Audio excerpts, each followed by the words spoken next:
Time for another edition of the Red, Gold, and Bold podcast. With you as always, Jeff Chadiha from the NFL Network, NFL.com, Sam McDowell from the Kansas City Star, columnist for your Kansas City Star. My name is Soren Petro from Sports Radio 810 WHB. Here in Kansas City, we're talking Chiefs football here to the Chiefs. Play the perfect game. Was this more about the Raiders or the Chiefs? How much did Rashee Rice help this offense? Does the Chiefs running back by committee work well enough? Still no Josh Simmons. When does that become a problem that he's not back? What's the level of concern with Trey Smith's back? How much does potentially losing Omarr Norman-Lott hurt this pass rush? Maybe we're going to be looking at defensive linemen in the trade deadline. The state of the AFC West. We'll talk about that. Should anyone take the PFF grades on Patrick Mahomes seriously? We'll discuss that as well. It's all right here, right now on the Red, Gold, and Bold podcast. You are listening to the Red, Gold, and Bold podcast, the most in-depth analysis of the Kansas City Chiefs on planet Earth, breaking down the Chiefs like no one else can. Red, Gold, and Bold is hosted by Jeff Chadiha, Sam McDowell, and Soren Petro. Jeff Chadiha is a senior columnist and on-air personality for the NFL Network and NFL.com. Sam McDowell is a columnist for the Kansas City Star. Soren Petro is the afternoon drive host of the program on Sports Radio 810 WHB in Kansas City. The Red, Gold, and Bold podcast is proudly brought to you by Gann Asphalt and Concrete, Kansas City's nationally recognized full-service paving and pavement maintenance contractor, making parking lot problems disappear in Kansas City since 1994. Free consultations, no commissions, in-house crews, and every project comes with a written warranty. Find them online at GannAsphalt.com or call 816-484-3338. Gann Asphalt and Concrete, one contractor, all things parking lot. Now, here are the hosts of the Best Chiefs podcast, Jeff Chadiha, Sam McDowell, and Soren Petro.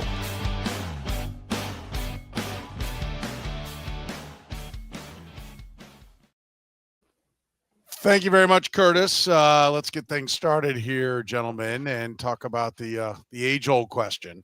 31-0, it was a complete ass-kicking. But, Jeff, more about these Kansas City Chiefs or more about those putrid Las Vegas Raiders? Which was it?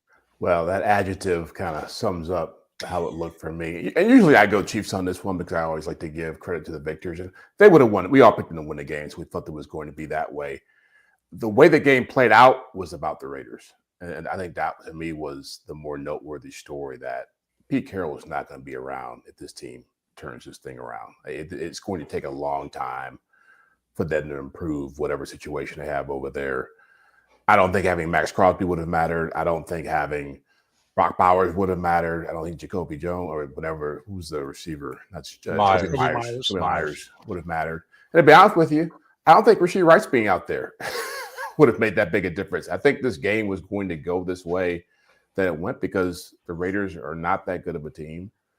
I think I was weighing, are they more the team that got blown out by the Commanders and the Colts? Or are they more the team that played the Bears tough and beat the Patriots? And clearly they're the team that got beat up by the Colts and the Commanders. The one that came in here is that team.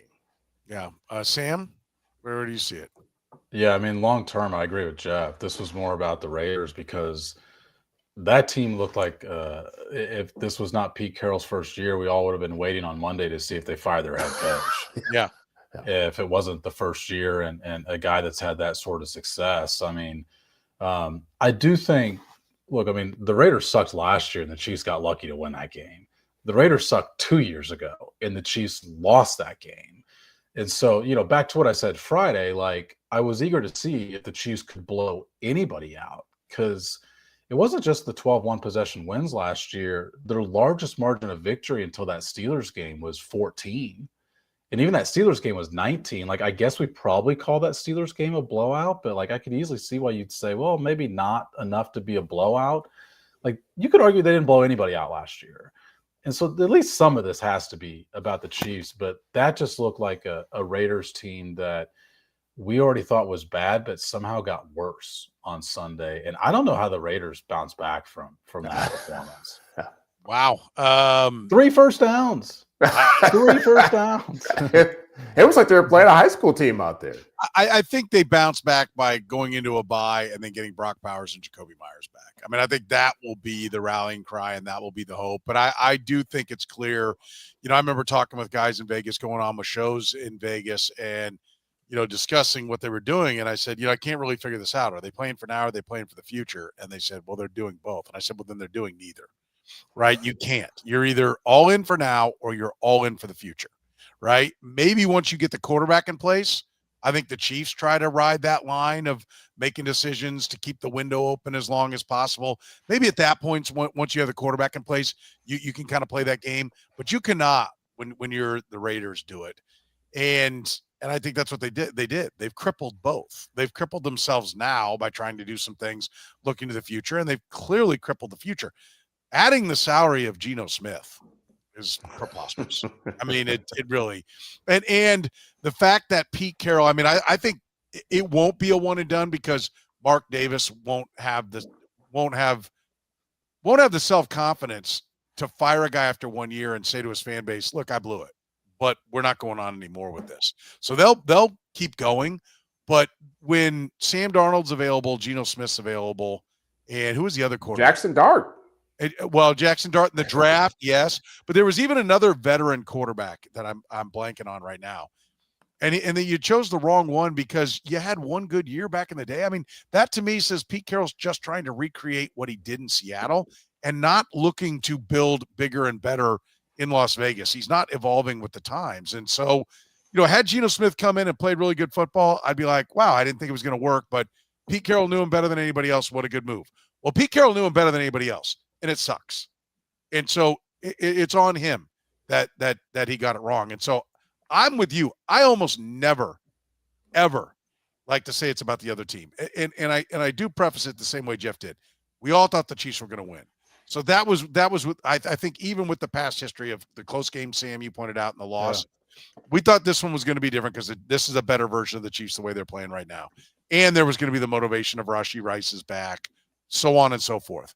But this was more about the Raiders. They're god-awful, and they have real problems moving forward. And that's good news for everybody in the AFC West.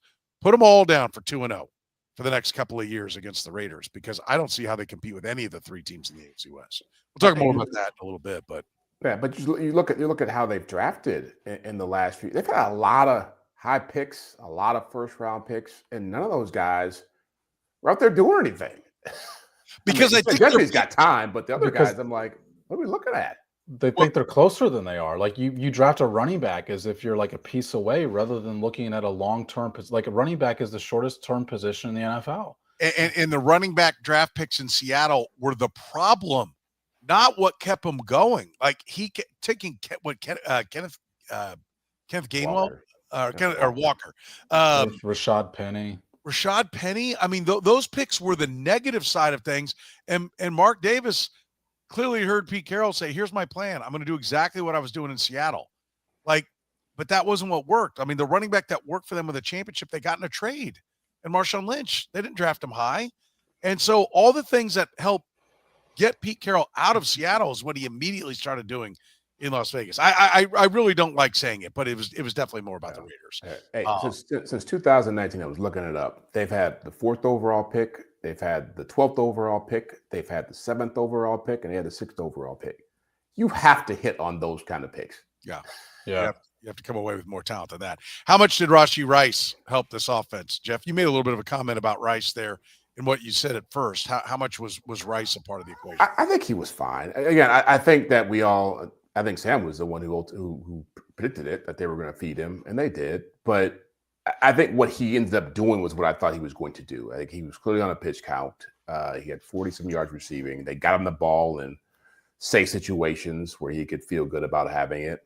And he did what he does. He made plays with it. But I think you'll see more of what he is as time goes on. I thought it was a good start for him.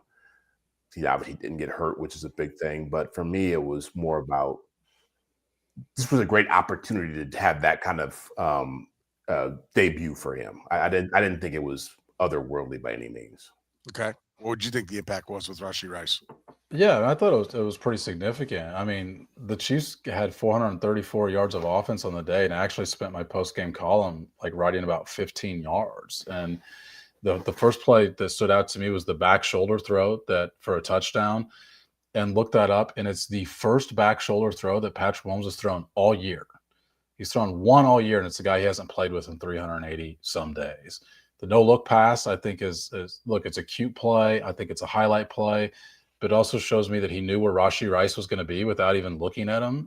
Like I just think he's got a connection with Rashee Rice that he doesn't have really with any wide receiver I've seen since Tyreek Hill. And on Friday, I was talking about yards after catch. Those two plays I just described are before the catch moments. And I just think there's an opportunity there that he at least I think could replace the connection that he's had with Travis Kelce, even if he doesn't get to that level. That's an A+ connection, right? Between Patrick Mahomes and Travis Kelce.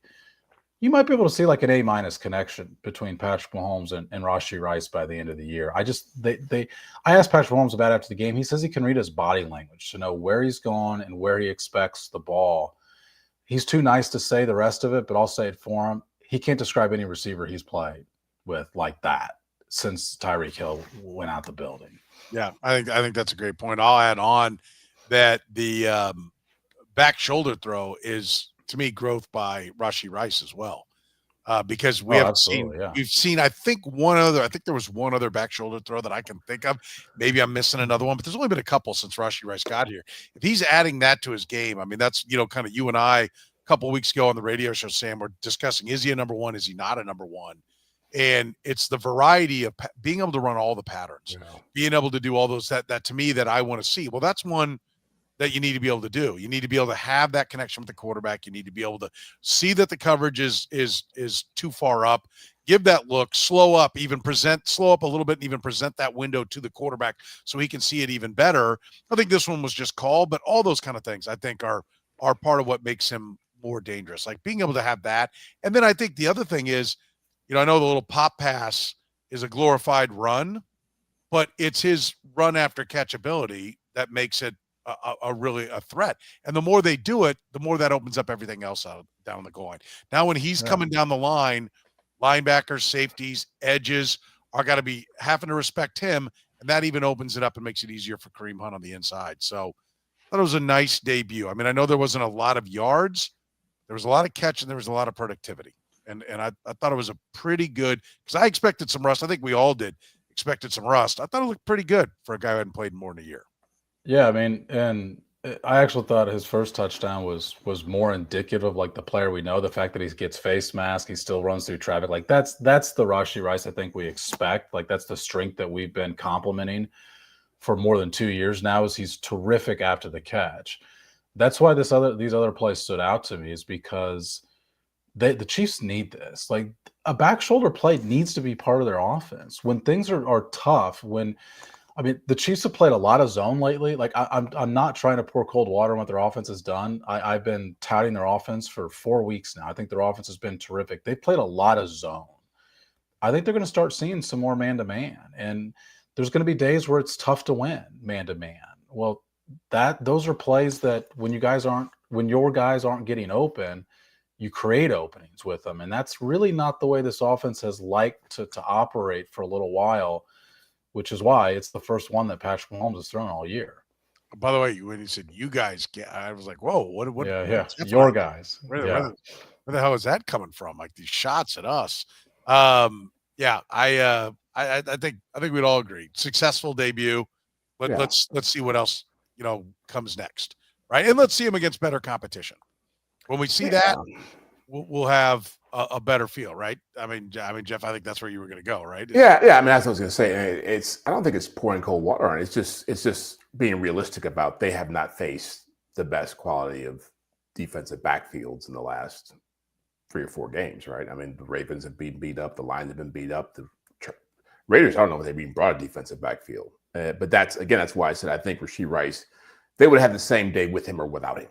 Yeah. That's what I think. But what he did was certainly a good look for him. All right, we'll talk about the running backs. It's a committee. People getting excited about Rashee Smith. We'll get into that after you hear from our friends at Gann Asphalt and Concrete. Gann Asphalt and Concrete, proudly serving the greater Kansas City area. Nationally recognized full-service paving and pavement maintenance contractor. Locally owned and making parking lot problems disappear in Kansas City since 1994. Let Gann educate you about the most cost-effective way to solve your parking lot problems. Free consultations, no commissions, in-house crews. Every project comes with a written warning. Gann Asphalt keeps your parking lot safer and helps you and your business avoid unnecessary delays and costly expenses. Find Gann online at GannAsphalt.com or call 816-484-3338. Gann Asphalt and Concrete. One contractor, all things parking lot. This episode of Red, Gold, and Bold is brought to you by Frontier Justice, where freedom is a lifestyle grounded in safety, responsibility, and respect. With locations in Lee Summit, Missouri, Kansas City, Kansas, and Jenks, Oklahoma, Frontier Justice offers firearms retail, a premier indoor shooting range, and training all under one roof. Whether you're new to shooting or a seasoned pro, you'll find expert staff, top-tier gear, and a strong sense of community. Faith, family, freedom. That's what Frontier Justice stands for. Visit frontier-justice.com to learn more. I love this, Terry. They still need an impact running back, right? That's I love that. You know, they had the day they had. How about the committee, right? There's a lot of people that want to see more of Rashee Smith. A lot of people that think that that this group isn't good enough and that the trade deadline should be used to go acquire a running back. Jeff, where do you sit on the running backs for the Chiefs right now? I think about the same. You know, I would agree that I'd prefer to have a more consistent threat. It's been working. You can't really complain about what they've done. But again, I think that is a byproduct of a lot of teams they're facing are shorthanded when it comes to pass defense. So they're doing a lot of things to prevent explosive plays, playing deep, and that opens up run opportunities. And I like what Rashee Smith has shown. I don't know if it's like if he's going to end up being a Jared McKinnon type player for them, but they found a nice niche for him so far. But I don't trust Pacheco long term. I don't trust Kareem Hunt long term, and I think that's there's good reason for that. I think that they've proven that they're not top tier players, and I think that when you start talking about, again, we've had this conversation about the elite offense. I think you have to know your running game is going to be really productive. I look at the Dallas Cowboys, for example, who have a very good offense, and Javonte Williams is having a great year for them. You know, that helps when you have George Pickens and you have CeeDee Lamb and Jake Ferguson. Like, this team still has to figure that part out. Yeah, I'm always going to have a bit of a frustration with Williams because that was a guy that I think can play. I don't know why it didn't work for Sean Payton, but I think that guy can play. 33 for 114. That's 3.5 yards per carry, one touchdown, and let's see, receptions was 6 for 36. That's the running back position for the Kansas City Chiefs overall. If you had 114 rushing, 36 receiving, and a touchdown from one guy, you'd be talking about how you have a Pro Bowl running back, right? Like, but it came from three guys. And Sam, everyone I think has had a round of predicting that Isaiah Pacheco was going to break out. He hasn't broken out and made them look good. And so now there's a frustration with many. Yeah. What do you think of the running back by committee? Is that good enough production for this team to win games in the postseason? Yeah. I mean, they can win without, an elite running game in the postseason. I will say, I've never raised my hand for an Isaiah Pacheco breakout game. Breakout season. But look, I think the Chiefs fill one role in the running backs really, really well, which is short yardage. I mean, Kareem Hunt, for all that attention on the F-bomb and the distraction play, somehow got lost in the shuffle that the play was just a handoff to Kareem Hunt. And it's the most effective short yardage play in football right now. He actually has converted at a higher rate in short yardage than the tush push this year. I was looking that up today. He's 14 out of 16. The tush push is 11 out of 13. So Kareem Hunt is more effective than the tush push. And that's a play that the owners want to get banned. Like, that's how good he is at that. I look at everywhere else in the backfield. I'm just like, I don't know. I think Rashee Smith is a great receiver. I don't know if he can pass block. I don't know if he can recognize blitzes still yet. And I think that's why he's not playing more frequently.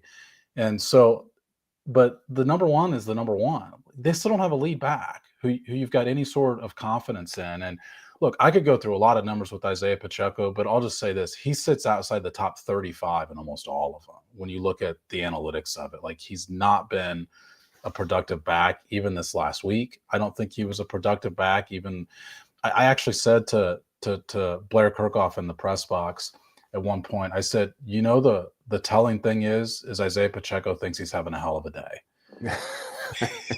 And he's not. Yeah. And we saw those swing passes to him, right? At some point, yes, they don't have a great lead back. Yeah. Does a guy get more excited about 3-yard runs than him?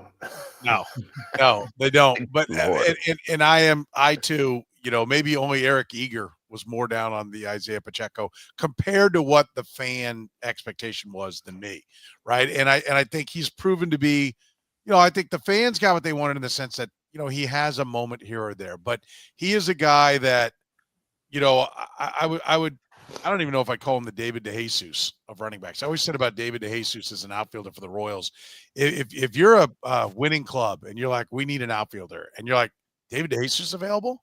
All right, he played decent defense, get on base. Yeah, that completes our lineup. And at the moment you have him, you're like, we got to have somebody better than this. Like, we got to have somebody who hit the ball to the wall. We got to have somebody who can, and that's to me is what are the odds David DeJesus takes a shot tonight? Yes, it's strays for David DeJesus. Well, Isaiah Pacheco is kind of like that. I think if you have no running back, which was where the Chiefs were when Pacheco came in, and it was like, oh yeah, I like this guy.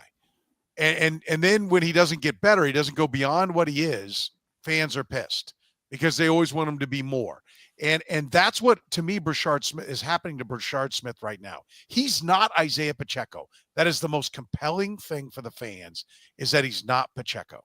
And so, can he catch the ball? Sure. Like, the upside to me is a right now a diet Jerick McKinnon, but maybe he'll go all the way to Jerick McKinnon. Maybe I'm wrong. Maybe he'll go more than Jerick McKinnon. But he's like they list him at 195, and I say I'd like to see the scale because I would never get on that scale because I'm fat enough and I don't need to add 10 pounds to me because I don't think he's even close to that weight. And so Andy Reid said he's got to get in the weight room. Andy Reid acknowledged what needs to happen for him. He's a nice piece catching the ball, but they gave him the ball 14 times, and he averaged 2.8 yards a carry. And I know what everyone said, oh, they were playing the run. It was late in the game. Yes, you can still be more productive than 2.8 when they know you're going to run. I just think everyone – it's not that I don't like Brashard Smith. I think people need to calm down and stop pissing and moaning. It is what it is. You needed a left tackle. They took a left tackle. You had spots you needed. They did it. And they haven't gotten to the running back, but they're doing just fine with this committee. It's fine at running back right now. They need a defensive lineman a hell of a lot more than they need a running back. Yeah, they do. But like when you say fine, like I think the Chiefs, you could argue the Chiefs have the worst running back room in the league overall. I think the Chiefs should value short yardage more than most because the addition to what I just said is they've had more short yardage, which is 1 or 2 yards on 3rd or 4th down than any team in the league this year. They have a lot of them. Part of that is, though, they go for it on 4th down all the time. And part of that is you've got Kareem Hunt. So like, I think he's got real value. And you guys know that I wasn't the guy that was saying Kareem Hunt's going to provide a ton of value when he arrived last year. But there is some serious value there. When you look at the number 1 running back and whoever you consider the 3rd down back, which I guess might be – I'm talking 3rd and medium when you're not running 3rd and longs – that room is thin, and that's why I'm wondering, Stern. Like when you say there's a couple things. One, when you say fine, I'm wondering what you mean. Like they'll be fine if they're not great there. I think is what you're saying. I don't disagree with a word you've said. Okay, right? And then the second thing I would say is you mentioned that and I totally agree with you that the compelling nature of Brashard Smith right now is that he's not Isaiah Pacheco. I'm wondering if the Chiefs should feel that same. They should be compelled by the same thing. We've seen a lot of Isaiah Pacheco this year through 7 weeks. Does anyone here think it's going to get better over the next 8-9 games? I think what was it? Which was the game? Was it the Lions or was it the Jags that he was a little bit more effective? I think he'll have moments like that. But no, I mean I think. Listen, we've the back of his football card is long enough. We know who he is. It's what that card says it is. And while I agree with you, I think the running back room is towards the bottom. I just think everything else is so good that this is fine. They can get the short yardage, which is really important. They can catch the ball out of the backfield with Rashee Smith. Those are a couple of things that enhance the passing game. And I think if they head out into the trade deadline, and we'll talk about the defensive line in a minute, but that's where they should really focus. But if it's like there's no defensive lineman, but here's a running back that's definitely better and it doesn't cost much, absolutely pick him up. And it will only enhance this offense, which you've covered a lot, Sam, about how much running game. And I would be all for it. But if you only have X amount of resources, I think the thing that they need most would be defensive line. But I also think it's highly unlikely that they're going to find a defensive lineman that's going to make them appreciably better. Yeah. Well, and the thing about, say, I put a button on the running back conversation. At some point, they're going to need that to be more than what it is. It's fine. I agree. It's fine you right really now. Think so? With the way they're throwing the ball and playing defense? Because at some point, teams are going to adjust to that. I mean, I think it's different if you're out there with Tyreek Hill or Travis Kelce in your prime. I think they've got a good passing game, but teams are going to adjust. They haven't seen Rashee Smith. They haven't seen Rashee Rice in years. They haven't seen all these pieces together. You'll see teams make adjustments, and teams that have better defenses and teams that have better offenses who are going to be able to put them into a tough situation. I mean, you have to have guys who can get tough runs accomplished at some point. And that's the thing about him. About Pacheco, I don't like. And I think we look at this from the standpoint of the ideal situation. They're going to lose people as this year plays out. They're going to not have all these guys on the field at the same time. It sounds great in theory, but it hadn't happened ever, right? And so I think you have to assume that at some point you're going to have more of a burden on your backfield to do more stuff. And if they can't deliver, it's probably going to cost you at some point. So I feel like playoff games all the time are like 26 carries for 67 yards. Like you run into the big boys, they start taking the run away. It becomes ineffective, but you still show it to make them defend it so that you can convert on the passing downs. So I'm not as concerned about it getting better. That's one of the reasons I've been harping on the fact that they're already being defended against the pass. Teams already aren't respecting the run. And so like I don't see teams switching up because they're already there. Like the Chiefs already face the fewest stacked boxes in the league. Like they're already not respecting the running game, which is why I've always graded these, yards per carry number on the curve. I mean, the Chiefs should be leading the league in yards per carry based on those numbers. Yeah, I mean, we all agree that the running backs are not great. The question is, can they win with them? We're gonna find out as they move forward. What's the level of concern you have, Jeff, for Trey Smith having a back injury? Well, any back injury is never a great thing. I know Andy dismissed it out of pocket, but until he's not on the injury report, it's always going to be a concern. I remember Mitchell Schwartz having a back injury. And that's supposed to not be a big thing, and you never saw him play again. I don't know if this. I don't anticipate Trey Smith being in that situation, but that's whenever you're a big guy and you're banging against other big guys and your back is a problem. I think you have to always be worried about what it can be, especially with the situation with the offensive line with Josh Simmons still being MIA. I know Jalen Moore's played well at tackle, but you start having to keep replacing people and find different bodies to put in there, it's going to have an impact on that offensive line. So, I'm hoping Andy Reid's being straightforward about it. But, there's, again, with a back injury, you never know. Yeah. How about you, Sam? I mean, the one thing is that they are still running a lot of plays. 30 first downs means they had a lot of plays. That's more banging for the offensive line. I'll give you my thoughts on Trey Smith as an individual, but how much does the back concern you big picture? Yeah, I mean, I think anytime it's a back injury for a guy of that size, that you've got to be concerned, even if he feels okay today, about what's tomorrow going to feel like. Andy Reid hates doing this, but I think that he needs to consider sitting Trey Smith out of game, knowing that he's got the bye week the next week. He does not factor in the bye. That has not been his MO. If the guy's ready to play, he's ready to play. But considering that even if this is a mild deal, which, by the way, Andy Reid didn't even mention it on his list of injuries after the game. Todd Lebo had to ask him, hey, what about Trey Smith? Isn't he? Oh, yeah, I forgot to mention Trey Smith. His back locked up on him. So I don't know. He's trying to give all indications that this is a mild thing, but I just really think that the Chiefs could consider. By the way, Mike Caliendo had, I think, his best game as a Chief. Now, as pressure-free a game as he's ever played for the Chief, but but still. Yeah, I mean, and that was encouraging. Was I the only one that looked at it and saw, hey, the offense is humming right along? Maybe that's $23 million you could have spent somewhere else. Well, no, because I was saying in the offseason.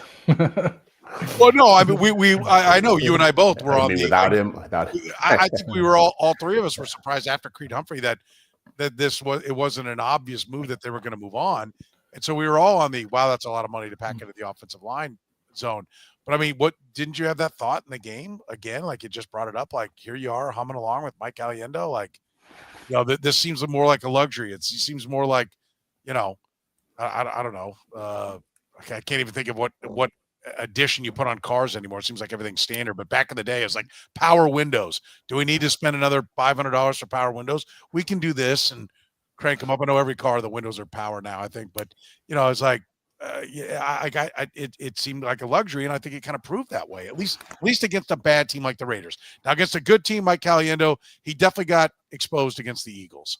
And so maybe it's like, hey, yeah, and the Bills the week earlier, yeah. Yeah, so, I think that's a fair concern to have as we keep moving forward. So we'll look at it. We do want to talk about Omarr Norman-Lott going down and what that means to this team. What are they going to do? Does that send them into the trade deadline, looking heavily for a defensive lineman? We'll do it after you hear from our friends at Italian Delight. Italian Delight was the first restaurant to bring true New York-style pizza to Kansas City almost 50 years ago. They sell whole pies or pizza by the slice, or enjoy their classic strombolis, calzones, and sausage rolls. Sandwich lovers, check out their lineup of hot and cold subs, the combo, the meatball, or the Philly cheesesteak, just to name a few. And don't forget the pasta. Their famous lasagna and classic chicken Alfredo always hit the spot. If you're hungry for lunch, check out their daily lunch specials, starting at under $10. Italian Delight can even cater your next work function or party.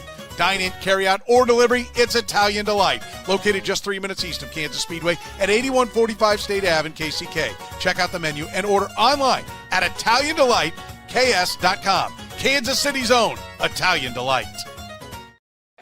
Gann Asphalt and Concrete, proudly serving the greater Kansas City area. Nationally recognized full-service paving and pavement maintenance contractor.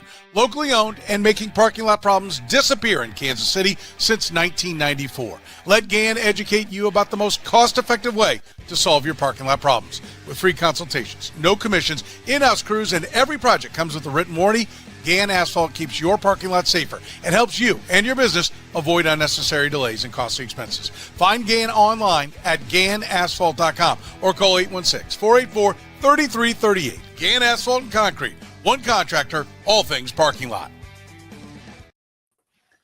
We're talking about the defensive line and maybe needing to go make a move. One of the reasons we were already talking about making a move, but now Omarr Norman-Lott done for the year with an ACL.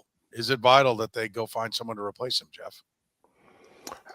Vital's pretty strong, but certainly it is a need that has needed to be addressed for a long time. I mean, this group, we came out of this training camp feeling like this is not an adequate group. And you've seen those numbers play out with the pass rush grades and the pass rush win rates and all that stuff. And so, yeah, losing a guy that you expected to play a big role in what you want to do as far as getting after the quarterback it's a big loss. And I don't know how they feel it. I don't know what's out there. On the morning show with Steven St. John this morning, he threw out Christian Wilkins, who I didn't even know was still unemployed. And I'm thinking, if he's still unemployed, got to be some serious problems with Christian Wilkins. But yeah, it's any team that would be looking for a defensive lineman right now.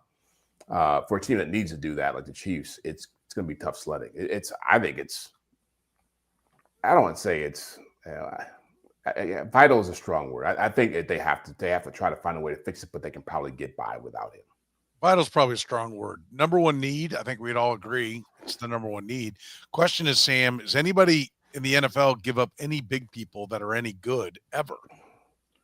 Yeah, I mean, also I think there's a secondary question to that, which is we saw how difficult it was for the Chiefs to integrate a defensive lineman last year when Uche couldn't even get on the field. I think that is an underrated part of the trade talk equation is defensive guys have a hard time learning Steve Spagnuolo's system with the snap of the fingers. So to me, the other thing that stood out to me over these last couple of weeks is, so Josh Simmons is away from the team.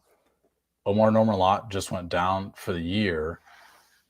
this draft class is suddenly looking like it's not really contributing much from here, from in week 8, for example. You're probably not going to have your number 1 pick, probably not going to have your number 2 pick. Jalen Royals and Jeff Bossa have combined for like 43 snaps that aren't special team snaps. They are special teams contributors. But then you're left with Gelati, Noel Williams, and Brashard Smith. And, this was a year that we all pegged saying, you got to get a lot out of this draft class. And I think, look, the first and second round picks usually drive most draft classes. They've caught bad breaks with both of those guys. But Simmons, I don't know that we can call Simmons a bad break. Can we let's put him into this mix right now? I would call it a bad break for the Chiefs. This was part of the question that was out there. There were people raising they was called character questions, but the more you kind of dig into it, the more people are saying, yeah, this has been there. This has been looming, for what people are thinking is going to be the verdict here whenever they officially announce it.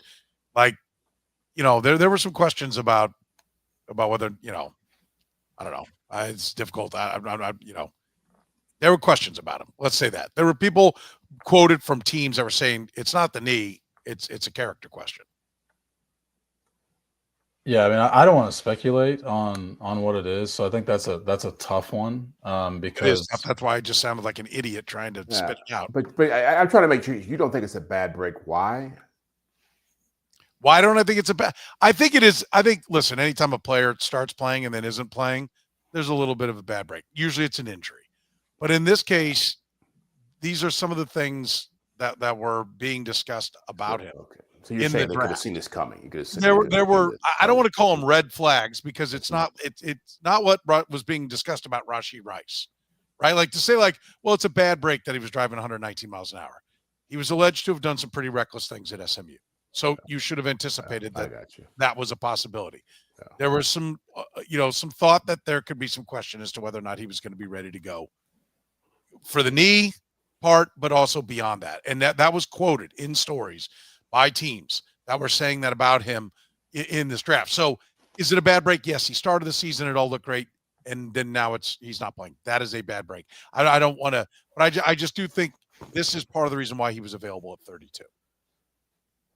Yeah. I just think that's really hard to answer without having the full nature. And look, you've obviously heard some things. I've certainly heard some things, but without confirmation, I guess I would say, and certainly without on the record. I know you're in the same boat, Soren, but it's hard to marry the two for me until we know the full scope of what's going on. We do know this. He's not playing football right now. Yeah. And so that's a problem. And Sam's larger point, I think, is legit that there still is a need for this draft class to be a part of whatever this team becomes. Because you look around the league, the Chiefs are not immune to what's been happening to other teams. They've dealt with Worthy. That's probably in now Norman-Lott. But Rice was suspended. But teams are taking a lot of injuries. A lot of good teams are dealing with a lot of tough injuries, and that there's going to come a point when they're going to have their own tough injuries. They've had them every year. And so you start looking for who's going to replace these guys, who's going to step up. There's not a long list of great candidates after the top tier guys. And so, I think that there is that's a legitimate question about, is this draft class going to be helpful or not? Well, that's the one thing, we talk about the defensive line, they were thin, right? They were non-existent. They weren't even thin last year at tackle with what they were having to do over on the left side. They gave themselves some depth, and look how well it's worked. Listen, and everyone's like, how can you not have all these defense? There's always the Chiefs every year are going to be chasing a spot. Yes. And especially if they're going to carry Chris Jones and Trey Smith and Creed Humphrey. They are never going to come into a year where all the positions, they got frontline guys that are top talent and they got backups that are ready to go. You're going to have a running back spot like they've got now, and you're going to be thin someplace else like they are on the defensive line. And that's just how it's going to be. I think at some point they've got to take the opportunity, because what brings down dynasties is keeping a bunch of 30-something-year-old players. And they've done a pretty good job of turning it over. But Chris Jones is into the 30s now. They like Justin Reed. I'll give him a lot of credit. And Justin Reed was only 28 years old. They didn't re-up with him because, they didn't want to pay the money. I'm not saying they made the right choice because Christian Fulton right now looks like a disaster. It looks like that $10 million would have been better spent on Justin Reed. But young players have stepped up and they're getting decent play at safety. And you've got to constantly be willing to do that. At some point they're going to have to say goodbye to Travis Kelce and Chris Jones. And you can make a case that the cap space that those two players would give them and any draft picks that they may have been able to garner by trading them, that you could have made a stronger team without it. So but that being said, as long as your quarterback is going to make you top heavy, you're going to be chasing something. And the quarterback has to make plays. And to your point, not just holding on to 30-year-old guys to destroy dynasties, but holding on to guys who are not that productive. It's okay to churn out guys. It's okay to not fall in love with Pacheco or Trey Smith. How many running backs did the New England Patriots have during the last stretch of their run? They're a different guy every year. Yeah. Yeah. Right? And they were fine with it. Some of those guys ran for 1,000 yards. Some of those guys made big plays in the playoffs, and it kept it going. We don't see anybody that can possibly step in and step up on the defensive line. The NASCAR package, is that the answer? More defensive ends out there? On that one, what is the answer to filling the Omarr Norman-Lott spot? Yeah, I think on passing downs that Charles Omenihu is going to have to play on the inside, and Chris Jones is already playing less frequently on the outside than he did a year ago, but that number is going to have to really dwindle to nearly zero, because if teams don't respect what you have on the inside and they can single you up, it certainly makes those edge rushers' jobs a lot more difficult. I mean, they right now have 8 defensive linemen. Yeah, that's a lot. Usually it's at least 9 every year. Sometimes they go with 10. They have 8, and so and you want to look to the practice squad. The defensive lineman on the practice squad, is there even one? Well, the point is, yes, Chanel down there too. Ethan Downs, the Marlon Martin, the Marlon. I don't want to even try and butcher his last name. Marlon Tui Pelotu. Yeah, but it was telling that the Chiefs today decided to make their 53-man spot with Kevin Knowles, a cornerback who's played a lot of special teams for him. Telling for 2 reasons. One, they obviously need a defensive lineman. Like, they let practice squad guys go, guys who were in their training camp specifically to collect these interior linemen, and I think hope that one of them panned out. None of those guys got called up. But the second thing is the guy you mentioned earlier. I mean, do you need another cornerback? You've already got a $10 million one who's a healthy scratch on game days. And who's that guy?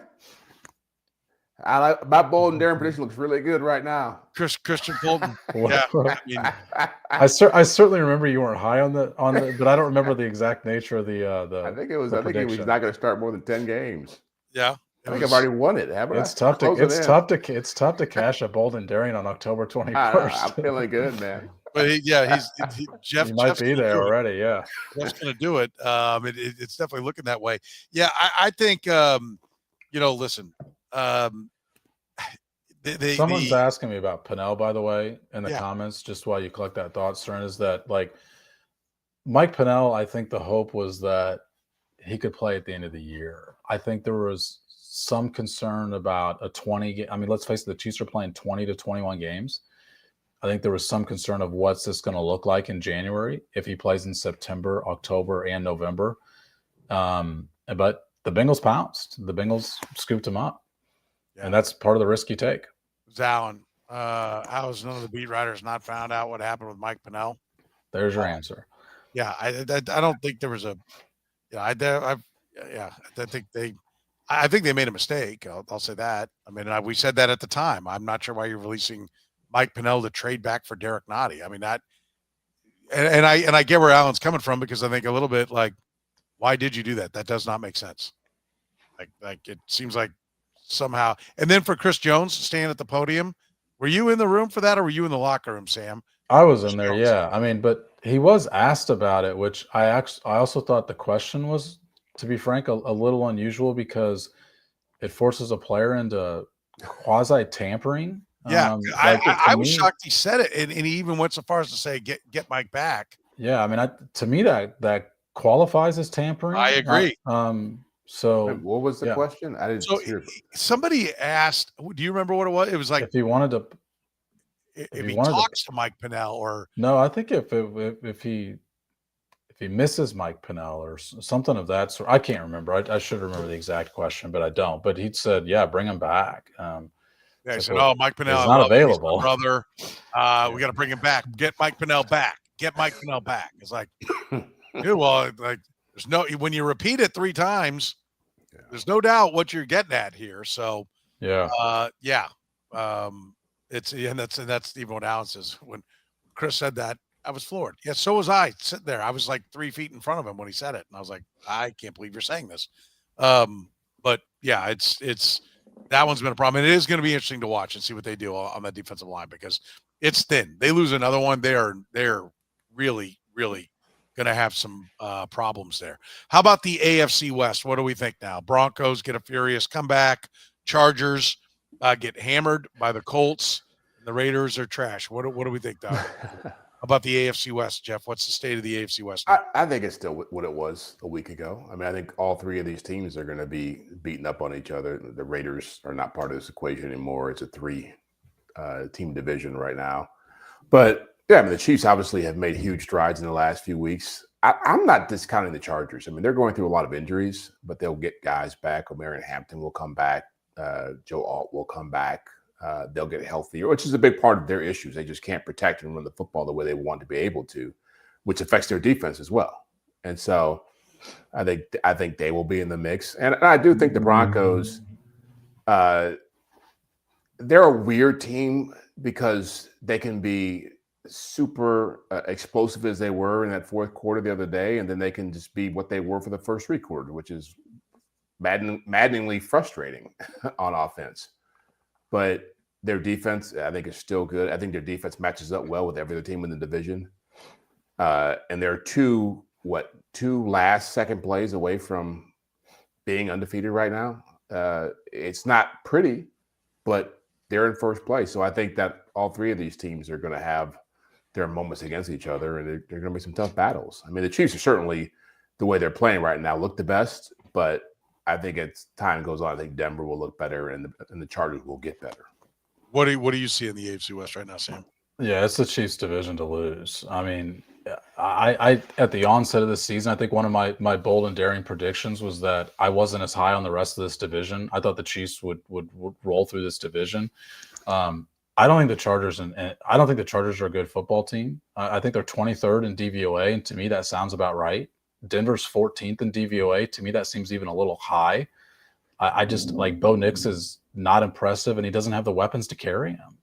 His offensive line's great, but when I look at Denver, I'm like, who's going to make the plays for this offense right now? And they've had some magical fourth quarter moments against Philadelphia. I think they got away with the DPI at the end of that game that could have changed that result.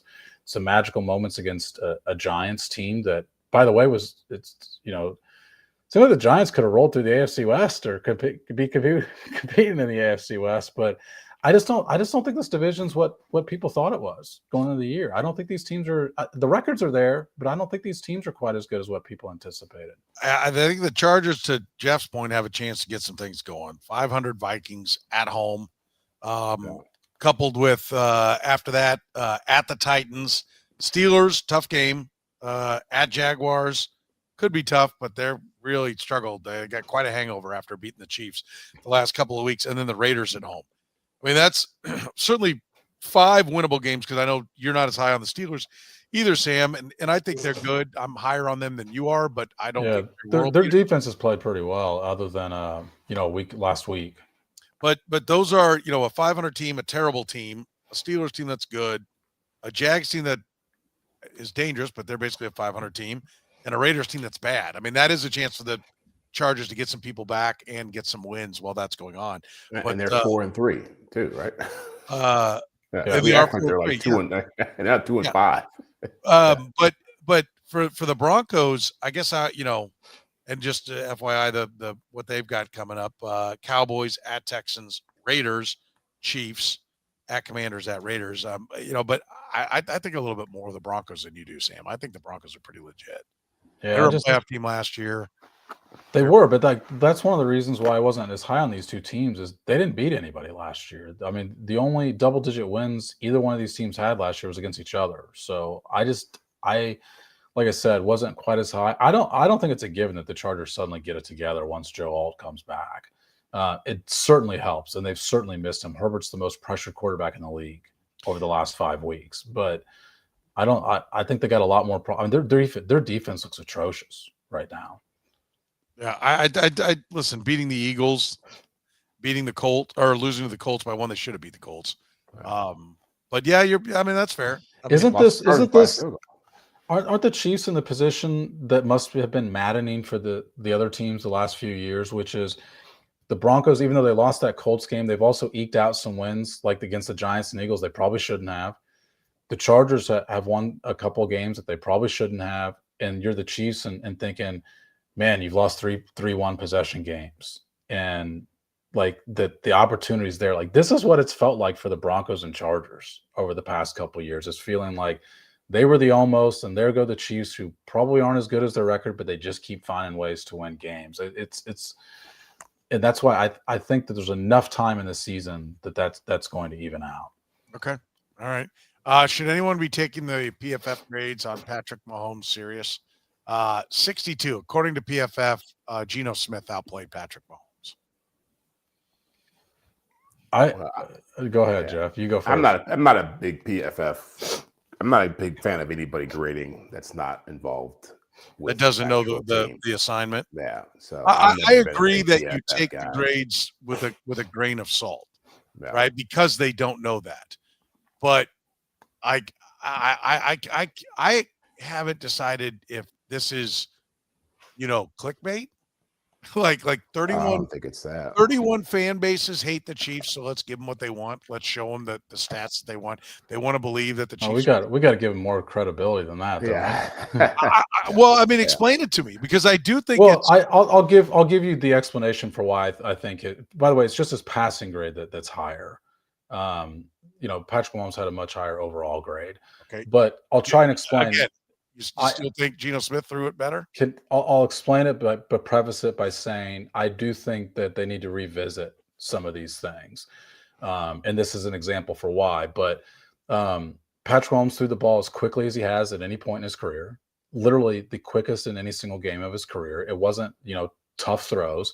He threw 8 screen passes in the game, which was the most of anybody in the league last week.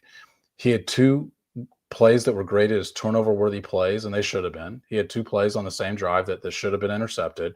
He's the best graded quarterback overall and passing among all quarterbacks who had multiple turnover-worthy plays in the game. He was actually better graded. The guy who's got a real beef this week?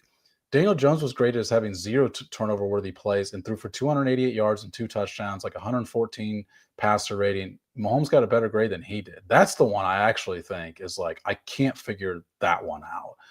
This is just, I think, what the site's explanation would be for why Patrick Mahomes is there. Like I said, I think that they need to turn some dials up, turn some dials down, because it's not what it should be. But to me, the bigger story here is, should PFF be putting out grades? Because there is so much terrific objective data on that site. I mentioned that throwing the ball really quickly. His, average depth of target I can find on there. I can find the fact that last year he threw 7.5% of his passes 20 yards downfield, the fewest in the league. This year he's at 12.5. I can find out the fact that he was pressured on 60% of his pressures last year came from the edges. Now it's 40%. So guess what else has gone down? His pressure to sack ratio has gone down. These are all objective numbers. He's, again, one of the least blitzed quarterbacks in the league. And I just think there's all this stuff that's great on there. But this is the stuff that you mentioned, clickbait. This is the stuff that goes viral for him. And I think as a business, they need to evaluate whether or not this is doing the good that they think it is. I know it's drawing attention, but is it drawing the right kind of attention for him? Because they do a lot of great stuff over there, and the grades are just getting killed. And I can understand it, because like Patrick Mahomes had a better day, but like I just encourage people to focus on the fact that there's a lot of good stuff to mine over there if you can get past the grades part of it. I agree, and I actually still like the grades, because I think for the most part, I like that I always say it's not the end all be all, but it's some people that are paid to be objective, that are knowledgeable football people that they go get. They're ex-coaches and guys like that, so they should have a good eye. But do not take them as the Bible, because they don't know what the play is called. They don't know what the assignments are. They just do the best they can. Just like, if the goal of the top 25 in college football or college basketball is to pick what 12 teams at the very beginning of the year are going to be in the playoffs, or the 68 that are going to be in the basketball, like, you're going to have mistakes because you can't see the future. But I just think it's consistently. I just think that Patrick Mahomes. I like what you said. Reconfigure how you're doing it, because Patrick Mahomes is not the 15th best quarterback, not this year, not ever. Like that, it's showing to me, it's exposing the flaw in their grading system. Or just define it. Let us know what the metrics are, and then it's the easier thing for people to understand, right? I mean, I don't know if they do that or not because I don't go on the site that much, but I'm assuming they don't tell you how they grade or what criteria they use to grade. Not precisely, but I think those things I mentioned, as far as throwing really quickly, throwing a bunch of screen passes, having 2 turnover-worthy plays, are major factors in the reason that he's not graded as highly as some people come out and say, whoa, 31-0. How does this happen? I asked Andy Reid point blank. I said, listen, there's a lot of ire amongst the Chiefs fans about some of the grades that are handed out there by some of the sites. I know you don't look at it. Okay. So I'm not asking you to comment that, but do you think Patrick Mahomes is an average quarterback, or do you think he's better than that? I said, I know what you're going to say, but I need you to say it. And he said he's an average quarterback. No, but I'm just giving Jeff the full background of how I asked the question. And he said, listen, we think he's great. I'm partial, but I think he's the best. And then the part that I thought was interesting, he said, we put a lot on his plate. They do run a ton of RPOs. And so, and on that pop pass to Rashee Rice, there's a read. There are other options on that. And he made the read to give it to him and send it in. Like, I think those are the things. And I think those are the things that are really hard for anybody at PFF to be like, well, I can see an option here, and then there's an option here, and he could go there. Like, how much of it's eye candy to make you defend things, to open that up? How much of it is, we're going to run it this way, and then I'm going to come back to that other option later? And Patrick Mahomes, like, I've never heard anybody bitch about what I used to hear about Aaron Rodgers. And that was, they would put a game plan together. They had things they wanted to do in the first half to set up what they were going to do in the second half. And Aaron Rodgers would check out of it because he thought he could get more yards on that one play. And instead of doing the setup plays, he screwed up the game plan for the second half because he'd check out to something else that he felt like doing at that time. You never hear that about Patrick Mahomes. He seems to be running the game plan to make it as good as possible. And that's impossible for PFF to go, I'm going to give him a +5 for executing the game plan and making it more valuable. They can't do that. And that is where they are handcuffed, for sure. Yeah. And it's also okay to say, all right, well, if you think that, that's fine. We know 100%. What our eyes showed us. 100%. I do not understand getting just like bent out. I understand why people think he should have been graded differently. I don't understand why it bothers people, I guess. Yeah, he's their guy. It's their team, Sam. There doesn't have to be somebody wrong in order for somebody to be right. Yeah. Well said. Well put. Listen, you always be right if you support our fine sponsors here at the Red, Gold, and Bold, like Gann Asphalt and Concrete. Hey, the seal coating, you got to get it booked fast. You can tell the temperatures are dropping. Pretty soon it'll be too cold for that if you own or manage a business. Get it booked today. Go to GannAsphalt.com. One contractor, all things parking lot, to our friends at Italian Delight. The first restaurant in Kansas City to bring New York-style pizza. Almost 50 years ago, they brought it to Kansas City, whether it's strombolis, calzones, sausage rolls. It's part of our game day this past weekend. Their lasagna, daily lunch special starting at under $10. They're right there on State Ave, just a few minutes east of the Speedway. Find them online at ItalianKS.com, and our friends at Frontier Justice with locations in Lee Summit, in KCK, Jenks, Oklahoma. Whether you're new to shooting or a seasoned pro, you'll find expert staff, top gear, and a strong sense of community at Frontier Justice. Find them online at frontier-justice.com. For Jeff Chadiha from the NFL Network and NFL.com, Sam McDowell from the Star, my name is Soren Petro saying thank you very much for joining us here on the Red, Gold, and Bold podcast.